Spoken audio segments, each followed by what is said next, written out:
Assalamualaikum warahmatullahi wabarakatuh. Perkenalkan nama saya Arti Fauzia dengan NIM 22836.002. Di sini saya akan menjelaskan tentang pengantar logika. Yang pertama yaitu definisi pengantar informatika adalah logika informatika adalah cabang ilmu yang mempelajari prinsip-prinsip logika dalam konteks informatika dan konteks komputer.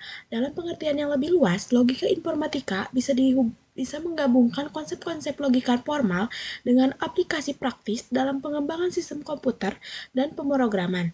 Banyak prinsip yang ada dalam logika seperti teori himpunan dan teori graf berasal dari cabang-cabang matematika. Struktur formal yang digunakan dalam logika informatika mirip dengan yang ditemukan dalam matematika, termasuk penggunaan definisi, teorema, dan pembuktian.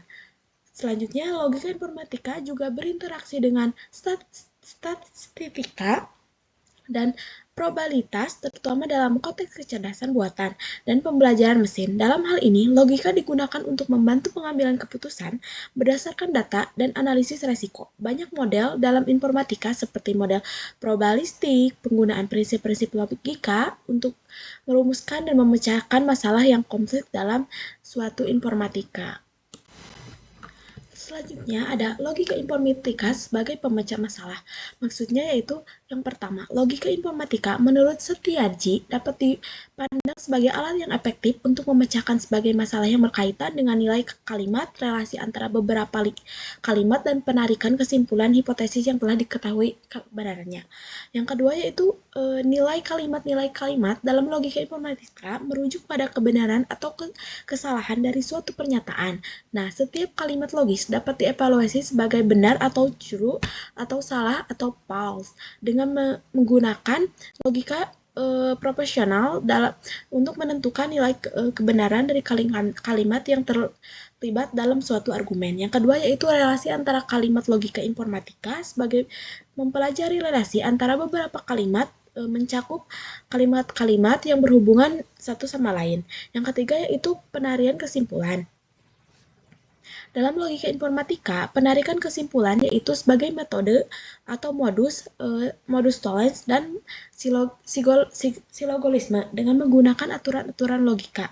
Yang keempat yaitu aplikasi dalam pemecahan masalah dapat diperhatikan sebagai logika informatika digunakan di berbagai bidang termasuk pemrograman, kecerdasan buatan, dan sistem berbasis data. Selanjutnya kita akan pada latihan soal.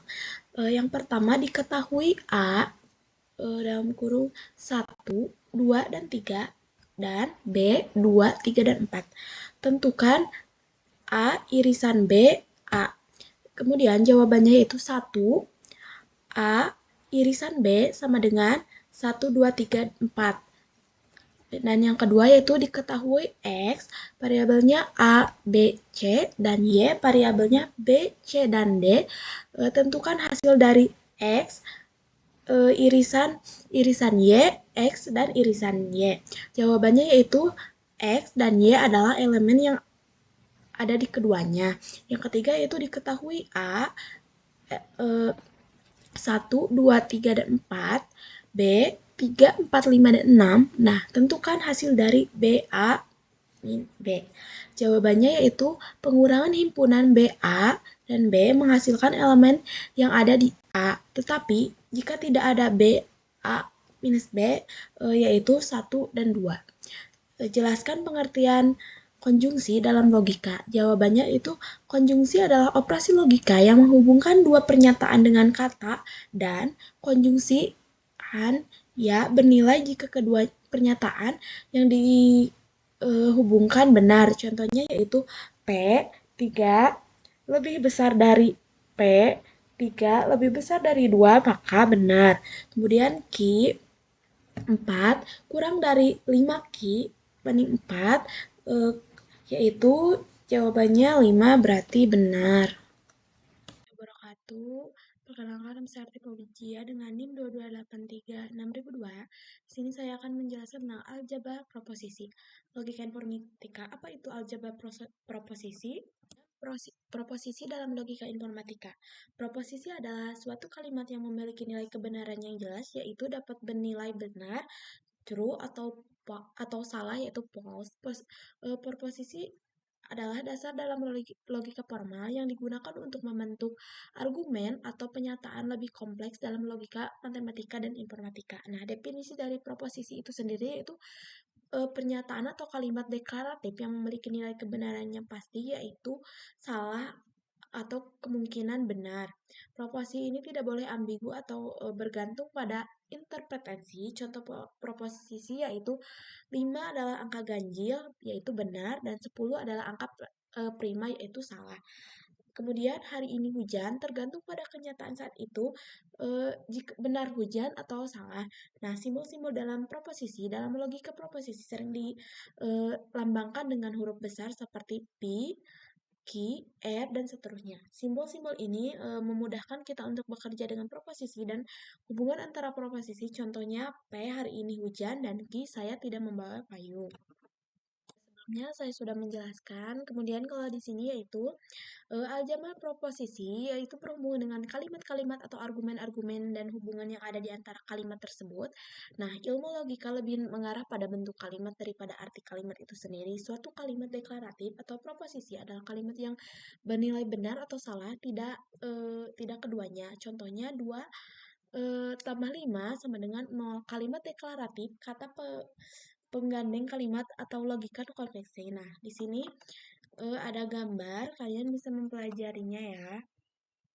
Nextnya yaitu soal, tentukan negasi dari 5 besar dari 2. Kalimat 5 lebih besar dari 2 yaitu bisa dianalogikan 5 lebih dari 2 yang bernilai benar. Negasi dari proposisi ini adalah kenyataan tersebut yang berarti bahwa 5 tidak lebih besar dari 2. Atau dalam notasi logika, 5 kurang dari 2 yaitu lebih kecil daripada 2. Tentukan negasi dari 7 sama dengan 10 minus 3.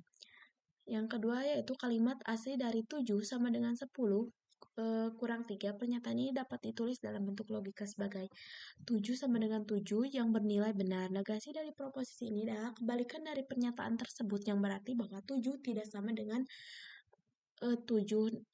Jadi negasinya 7 sama dengan 10 kurang 3 adalah 7 tidak sama dengan 7 adalah sebuah proposisi yang salah.